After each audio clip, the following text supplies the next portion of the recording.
जिंदाबाद। तामे देश होगी संघर्ष करो, तामे देश होगी संघर्ष करो। आज आयोजित की जाने वाली इस द्वार सभा में जबलपुर मंडल के कार्यालय के समक्ष उपस्थित हमारे परम आदरणीय मंडल सचिव कामरेड रमेश मिश्रा जी, मेन शाखा के अध्यक्ष जुझारू साथी जर्नैल सिंह जी, उपस्थित एकमात्र महिला बहन कामरेड प्रवांशी, लाइन शाखा के अध्यक्ष साथी पाल साहब और तमाम रेल कर्मचारी साथियों, मीडिया कर्मियों और तमाम LIV एजेंसी सिविल लाइन थाने से आए हुए हमारे आप सभी का हार्दिक धन्यवाद करता हूं कि आप लोगों ने अपना अमूल्य समय निकालकर इस द्वार सभा में खड़े होने का काम किया। तो इस नाइट ड्यूटी अलाउंस के भूत काल की ओर ले जाना चाहता हूं कि पहले रेल कर्मचारियों को नाइट ड्यूटी अलाउंस नहीं मिला करता था, क्योंकि केंद्रीय कर्मचारियों के जितने समूह हैं, लगभग आज 52 लाख केंद्रीय कर्मचारी हैं, उसमें सबसे ज्यादा अगर नाइट ड्यूटी केंद्रीय कर्मचारियों में किसी को करनी पड़ती है तो वो रेलवे कर्मचारियों को करनी पड़ती है। फिर मेडिकल डिपार्टमेंट को, स्टेट में अगर देखा जाए तो पुलिस के लोग, मेडिकल के लोग, ये सब तमाम ऐसे लोग हैं जो अपनी रातों की नींद खराब करके प्रकृति के नियमों के विरुद्ध रात में चौकस रहकर देश की सुरक्षा, रेल की सुरक्षा और रेलवे की गाड़ी का संचालन करने का काम करते हैं। मेडिकल के लोग भी उसी तरीके से रात रात भर जगकर जन सेवाएं देने का काम करते हैं। लेकिन दूसरों की रात जगने की स्थिति और रेल कर्मचारियों के रात जगने की स्थिति में काफी बड़ा फर्क है। रेल कर्मचारी रात जगते हुए पलक भी नहीं झपका सकता। स्टेशन मास्टर पैनल पे बैठा है तो गाड़ियों का आदान प्रदान करना, गेट बंद कराना, प्राइवेट नंबर का लेन देन, कंट्रोलर से बातचीत, लोको पायलट ट्रेन मैनेजर से बातचीत, इन तमाम चीजों में गाड़ियों का सुरक्षित संचालन करते समय वो 8 घंटे नाइट ड्यूटी करने का अर्थ यह है कि लगातार नाइट ड्यूटी करता ही है, करना ही पड़ता है। ठीक इसी तरीके से ticket checking staff, loco pilot, train manager, assistant loco pilot, senior section engineer, medical के लोग, ऐसे तमाम वो कर्मचारी हैं जो 8 घंटे ईमानदारी से ट्रेन ऑपरेशन का काम रात भर जग कर करते हैं। पहले ये नाइट ड्यूटी भत्ता नहीं मिलता था, तो सुप्रीम कोर्ट के डिसीजन के बाद भी सरकार नहीं मान रही थी। फिर एक रिटायर्ड सुप्रीम कोर्ट के जज की अध्यक्षता में 5 जजों की एक कमेटी बनाई गई।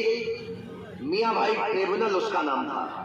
मियां भाई ट्रिब्यूनल ने सरकार की दलीलें सुनी, कर्मचारियों की दलीलें सुनी और उसके बाद उन्होंने एक निर्णय दिया कि नेचर के अगेंस्ट में जब लोग रात रात भर निरंतर जगते हैं तो उनके शरीर में जो बीमारियां पैदा होती हैं उनको कंपनसेट करने के लिए इनको नाइट ड्यूटी भत्ता दिया जाना चाहिए।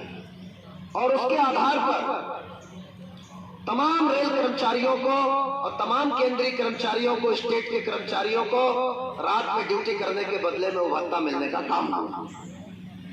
तब से ये भत्ता लगातार 1966 के बाद से मिलता चला आ रहा है। 6 CPC में इस भत्ते के रेट अलग थे।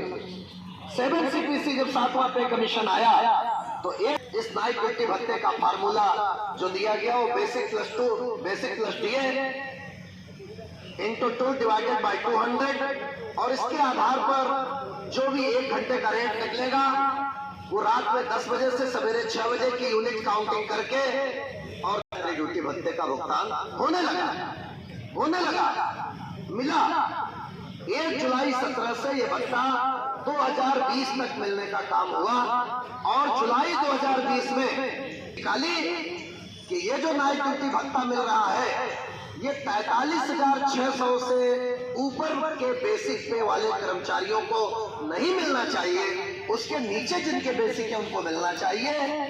अतः 45,600 से ज्यादा बेसिक पे वालों का नाइट ड्यूटी भत्ता बंद कर दिया जाए और 1 जुलाई 2017 से जो भत्ता उनको दिया गया है उस भत्ते की कटौती कर ली जाए, वो पैसा काट लिया जाए।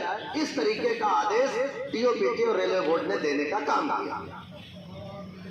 ऑल इंडिया रेलवे फेडरेशन माननीय महामंत्री कामेट सिंह गोपाल मिश्रा जी ने इसके विरोध में रेलवे बोर्ड को लेटर लिखा, डीओपीटी को चिट्ठी लिखी और उन्होंने कहा कि रेलवे के कार्य की प्रकृति दूसरे विभागों के कर्मचारियों के कार्य की प्रकृति से बिल्कुल अलग है और रेलवे का 40% कैडर ऐसा है जो रात में ड्यूटी करता है, 50% लोग रात में ड्यूटी करते हैं। इस कैडर के लोगों के साथ ये अन्याय नहीं होना चाहिए। लिहाजा सबसे पहले 1 जुलाई 2017 से जो आपने उनको मिले हुए भत्ते की कटौती की बात कही है उस पर रोक लगाइए और उसके बाद मियां भाई ट्रिब्यूनल के समझौते के अनुसार जो भी 7 CPC में नाइट ड्यूटी का रेट आया है उस रेट के आधार पर उनको भत्ते का भुगतान करने का काम करो।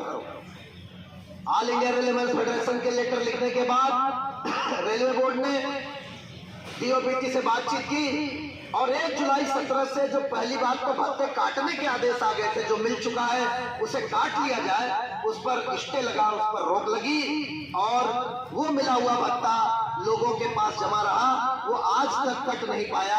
पहली बात तो इसके लिए हम ऑल इंडिया रेलवे फेडरेशन का धन्यवाद करते हैं कि उन्होंने कटौती रुकवाने का काम किया। अब रहा सवाल दिलवाने का। भारत सरकार इस बात पर अड़ी है कि हम 45,600 की सीलिंग जो है हमारी उस पर हम कायम रहेंगे, उसके ऊपर वालों को नहीं देंगे, उसके नीचे वालों को देंगे। तो क्यों भाई 45,600 के नीचे जो लोग हैं वो रात जगेंगे तो उनको भत्ता मिलेगा, उसके ऊपर वालों ने कौन सा गुनाह किया है कि उनको नहीं मिलेगा? उस पर रोक लगा दी, बोले एक पेंशन मिलेगी, एक पेंशन मिलेगी। ऐसी मिर्ची लगी कि पूछो मत। लेकिन निर्णय अच्छा था। जब तुम्हारा कटता है तो बहुत तकलीफ होती है और हमारी पेंशन काट ली, एनपीएस दे दिया तमाम युवाओं को तो तकलीफ नहीं है, क्योंकि तुम राजा हो, हम प्रजा। ऐसा होना चाहिए जो अपनी प्रजा के साथ न्याय करे। जहाँ स्वराज प्रिय प्रजा दुखारी, सो नृप अवश्य नरक अधिकारी। जिस राजा के राज्य में प्रजा को दुख पहुंचेगा वो राजा नरक का अधिकारी होगा। लेकिन ये बात इन लोगों के समझ में नहीं आती। नाइट के कर्मचारी को जो तकलीफ पहुंचाने का काम किया है, आज वो कितने तनाव में ड्यूटी कर रहा है, इसी कारण से तमाम गलतियां होती हैं और उन गलतियों, गाड़ियों की दुर्घटना होती है, गाड़ियां गिरने का काम होता है।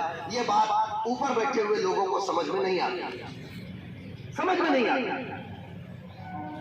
आज इस द्वार सभा के माध्यम से मैं तमाम उस कैडर के कर्मचारियों को जिनका बेसिक 43,600 से ज्यादा है और उनको नाइट ड्यूटी भत्ते का भुगतान नहीं हो रहा है, उनको भी कहता हूं कि जब तक आप ऑल इंडिया रेलवे फेडरेशन और WCRU के बैनर तले इकट्ठा होकर हजारों की संख्या में पूरे देश में प्रदर्शन नहीं करेंगे, तब तक ये सरकार के बैठे हुए लोग नुमाइंदे ये गलत सलत फीडिंग सरकार को करते रहेंगे और आपको नाइट ड्यूटी भत्ता मिलने का काम नहीं होगा। क्योंकि उन्होंने पूरा कैलकुलेशन बता दिया है कि साहब टिकट चेकिंग को इतना भत्ता जाता है, लोको पायलट को इतना जाता है, गार्ड को इतना जाता है, SSC को इतना जाता है, फलाने को इतना जाता है और ये काटने से करोड़ों रुपए की बचत होगी और उस बचत से सरकार की आय बढ़ेगी और उस आय से हम आराम से अंबानी और अडानी को और फ्री पॉकेट का लोन दे सकेंगे बिना ब्याज का और बाद में उसे लेके नीरव मोदी जैसे लोग भाग जाएंगे तो उसे माफ कर सकेंगे। वो पैसा कर्मचारियों से काटा जा सकता है। ये उन्होंने समझाने का काम किया सरकार के लोगों को, वहां बैठे हुए लोगों को। बस एक उल्लू ही काफी था बर्बाद गुलिस्ता करने को। हर साथ में उल्लू बैठा है, अंजामे गुलिस्ता क्या होगा। हर साथ में उल्लू बैठे हैं, वो समझाने का काम कर रहे हैं सरकारों को लोगों को, इनकी जेबें काट लो। और ये कोई नाइट ड्यूटी भत्ता पहली बार नहीं कटा है। डर बुढ़िया के मरने का नहीं है, डर तो बाघ के लौटने का है। जो लोग इस बात से खुश हैं कि 43,600 के ऊपर वाले मरे, हमें तो मिल रहा है, उन्हें ये नहीं पता है कि अगला नंबर आप ही का है, अगला नंबर आप ही का है। और मैं दूसरी बात भी कहना चाहूंगा, मैं ये तमाम ट्रैकमैन साथियों को, तमाम आए हुए लोगों को, जो बाबू हैं जिनको कभी नाइट ड्यूटी भत्ता नहीं मिलता, वो इस लड़ाई में खड़े हैं, असली मायने में यूनियन के कैडर वो हैं, मैं उनको तहे दिल से सलाम करता हूं। आज इस जबलपुर में हजारों की संख्या में नाइट ड्यूटी करने वाले लोग, जिन्हें ये भत्ता नहीं मिल रहा है, वो अपने घरों में आराम से बैठ करके और गुजरात टाइटंस जो कल आईपीएल जीता है उसके रिमार्क टीवी में देख रहे होंगे, उसकी टिप्पणियां देख रहे होंगे, लेकिन अपने हक और हुकूक के लिए इस पेड़ के नीचे जरूरत उनमें नहीं है, नहीं है। वो वहां बैठ करके टीवी में आराम से देख रहे होंगे कि हार्दिक पांड्या को क्या मिल रहा है। तुम्हारी कट रही है 3 तोले, उसको देखने के लिए यहां उनके पास आने का समय नहीं है। ऐसे नकारा लोगों की वजह से ही आपकी एक सुख और सुविधाएं कटती जा रही है। बेईमान, भ्रष्ट, नकारा आदमी इसलिए नकारा नहीं है, इसलिए बेईमान नहीं है कि वो ये सब कर सकता है, बल्कि इसलिए है कि जो सज्जन और ईमानदार है वो उसके खिलाफ आवाज नहीं उठाता, उस अन्याय के खिलाफ आवाज नहीं उठाता। इस कारण से उनके इतने ज्यादा हौसले बुलंद होते जाते हैं कि वो एक एक करके आपकी चीजों को काटते जाते हैं, लेते जाते हैं, और हम और आप जो है वो उन पर कोई संज्ञान नहीं ले पाते। एक कहानी मुझे याद आती है। एक हंस और हंसनी उड़ते हुए एक बार घनघोर जंगल में पहुंचे, रात हो गई, झील में रहते थे, सुरम्य वातावरण में। उन्होंने कहा एक पेड़ दिखा, उन्होंने कहा इसी के नीचे रात काट लेते हैं। पेड़ के ऊपर एक उल्लू बैठा था, रात सोए थे, उल्लू बहुत तेजी से आवाज करने लगा, उनकी नींद डिस्टर्ब हो गई। हंसनी ने कहा कि जब उल्लू जिस पेड़ में रहते हो जहां ऐसी आवाजें हैं, वहां तो सोना मुश्किल कर दिया है। सवेरे उठे, उल्लू ने कहा आपको हमारी वजह से तकलीफ हुई, मैं क्षमा चाहता हूं। वो लोग चल दिए। वो उल्लू जोर जोर से शोर करने लगा कि ये हंसनी तो मेरी पत्नी है, ये हंस जो है उसको लेकर के चला जा रहा है। हंस ने कहा भाई ये मेरी पत्नी है, मैं रात भर यहाँ रात तुम्हारे पेड़ के नीचे सोया था और मैं इसको लेके अपने घर जा रहा हूँ। बोले नहीं नहीं, चिल्लाया, जंगल के जानवर इकट्ठा हुए, पंच आए, फैसला बैठा, न्याय सभा बैठी, कोर्ट बैठा। जजों ने सोचा कि हमें तो इसी उल्लू के साथ रहना है, हंस और हंसनी तो अपने झील में चले जाएंगे, तो हम लोग इसी के हक में फैसला क्यों न सुनाएं। तो उन्होंने कहा भाई देखो, ये हंसनी तो उल्लू की ही पत्नी है और यही बात सच है। हंस रोने लगा, रो करके वहां से जाने लगा। तब उल्लू ने उसको बुलाया, भाई ये हंसनी तुम्हारी ही पत्नी है, तुम्हारी पत्नी रहेगी। तुम रात में कह रहे थे ना कि जहां जिस पेड़ पर ऐसे उल्लू रहते हैं वहां आदमी का सोना मुश्किल है, ये गलत बात है। जिस राज्य में ऐसे जज रहते हैं, ये पंच रहते हैं, जिन्होंने उल्लुओं के पक्ष में फैसला दिया है, उस राज्य की दुर्दशा ऐसी होती है, उल्लुओं की वजह से नहीं, ये फैसला देने वालों की वजह से ये दुर्दशा होती है। तो आपने वोटों का फैसला करके उल्लुओं को अपने ऊपर बिठा रखा है, उल्लुओं को बिठा रखा है, तो उनके निर्णय भी ऐसे ही आएंगे, ऐसे ही आएंगे।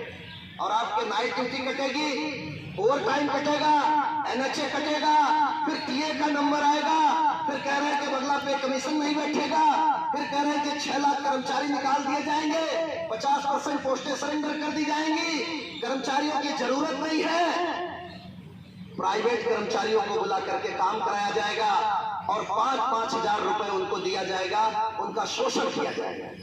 इस शोषण के खिलाफ अगर हम आप खड़े नहीं होंगे, आवाज नहीं उठाएंगे, तो आप ये मान के चलिए कि एक एक करके आपके सारे हक और हकूक खत्म होते जाएंगे। अभी आज के पेपर में मैं पढ़ रहा था, इस देश का सबसे होनहार बच्चा जिसके माता पिता ने रात रात भर जग करके उसको पढ़ाया होगा, वो IIT का सपना देखता है, MBBS में जाने का सपना देखता है, इंजीनियरिंग करता है, डॉक्टरी की पढ़ाई करता है, तमाम ग्रेजुएट की डिग्री लेता है और फिर वो UPSC का एग्जाम देता नहीं देता। यूनियन पब्लिक सर्विस कमीशन जो इस देश की सबसे प्रतिष्ठित संस्था है और उस संस्था से परीक्षा पास करके निकला हुआ बच्चा IAS बनता है, कलेक्टर बनता है, IPS बनता है, सेक्रेटरी बनता है, IFS ज्वाइन करता है, IRS ज्वाइन करता है, इनकम टैक्स ज्वाइन करता है। वो इस देश के तमाम लोगों के अधिकारों के लिए, सुख सुविधाओं के लिए, उनकी बेहतरी के लिए, देश की बेहतरी के लिए वो अपनी सेवाएं देने का काम करता है, पुलिस की वर्दी पहनता है। आज सरकार ने DOPT को आदेश दिया कि UPSC की परीक्षा बेकार है, इसमें प्राइवेट कंपनियों में काम करने वाले CEO उनको इंटरव्यू लेकर के सीधे लेटरल एंट्री के तहत सेक्रेटरी जैसे पदों पर बिठाने का काम इस सरकार ने किया। ये बहुत बड़ी चोट है जिसे आप लोगों को समझना पड़ेगा, बहुत बड़ी चोट है। जब UPSC के अधिकारियों ने कहा कि ये प्राइवेट से आने वाले CEO हमारे द्वारा दी गई परीक्षा का एक भी पेपर को हमारे ऊपर बिठाने का काम करो, हमें मंजूर है, लेकिन वो कोई भी प्राइवेट CEO एक भी UPSC का पेपर पास करने की हिम्मत नहीं कर सकता। सरकार ने कहा लेकिन आज के पेपर में फिर दिया है कि DOPT को उन्होंने आदेश दिया कि ये प्राइवेट इनको ला करके सरकार के उच्च पदों पर, जिन पदों की परीक्षाओं के लिए बच्चे नाक रगड़ देते हैं 10-10 साल इलाहाबाद और दिल्ली जैसी जगहों पर एक एक रोटी खा करके, उन पदों पर ला करके बिठाने का काम भारत सरकार करने जा रही है। आप सोच लो कि आपके ऊपर कितना बड़ा खतरा है। अगर ये खतरा IAS सेक्रेटरी जैसे लोगों पर हो सकता है तो आपके ऊपर कितना बड़ा खतरा है। अगर रेलवे बोर्ड का CRB कल को रेलवे का अधिकारी ना हो करके कोई प्राइवेट कंपनी का CEO बनेगा तो वो रेलवे को बेचेगा कि बचाएगा? क्या करेगा? बेचेगा। ये जो खतरा है, इस खतरे को आप सबको समझना पड़ेगा। और ये मनमानी